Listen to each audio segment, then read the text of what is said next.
Kababayan sa aking YouTube channel at ngayon ay balita muna tayo dito sa South Korea.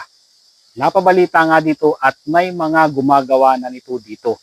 Kalimitan siguro ay mga convenience store o kaya mga fast food restaurant.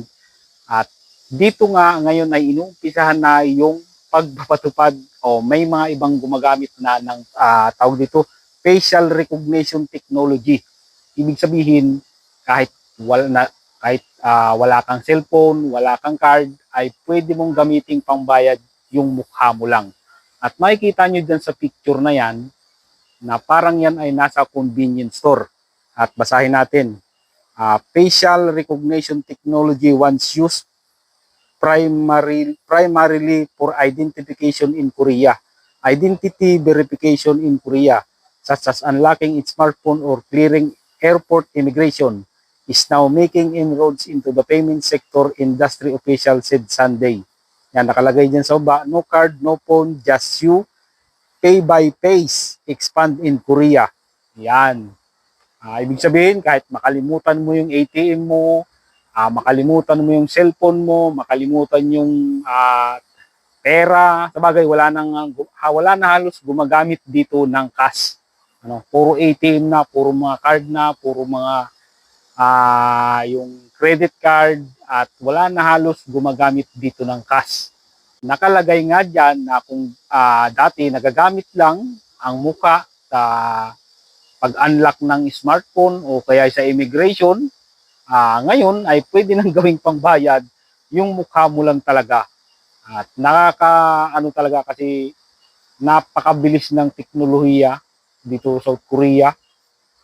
Internet, mabilis din, 5G, at nauna talaga sa teknolohiya, mas high-tech ang South Korea kaysa sa ibang bansa. Sa totoo lang, magagaling talaga silang mag-isip. Kumbaga simpleng bagay lang ay hindi naman kailangang pahirapin, hindi katulad sa ibang bansa, katulad sa atin sa Pilipinas, napakasimpleng bagay lang ay pinapahirap pa. Sample na lang natin sa ID. Yung ID dito, iisa lang talaga ang ID dito. Yung isang ID mo na yun ay magagamit mo sa lahat. Katulad sa airport, sa mga ospital, kahit saang ahensya ng gobyerno dito, pag pinakita mo yun ay okay na. Hindi katulad sa atin sa Pilipinas, lahat na yata ng Pag-ibig, SSS, lahat, NBI, kailangan may ID ka lahat. Siguro nasa 20 na yata yung ID sa atin na di mo na malaman kung ano talaga yung tatanggapin nila. Maipasa mo yung isang ID, ayaw nilang tanggapin, hindi daw yun. Kaya dun pa lang sa isang bagay na yan, sa ID pa lang, malalaman mo na kung ano talaga ang takbo ng klase ng gobyerno ng isang bansa. Saka tungkol sa mga pag-aasikaso ng mga papeles, dito isang punta mo lang talaga.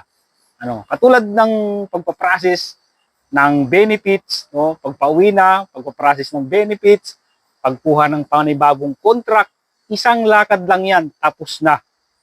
Hindi katulad sa atin sa Pilipinas, na pababalik-balikin ka pa nila, kung balikan ng ganitong araw, balikan ng ganitong linggo, yun yung isa sa nakakabwisit sa atin talaga.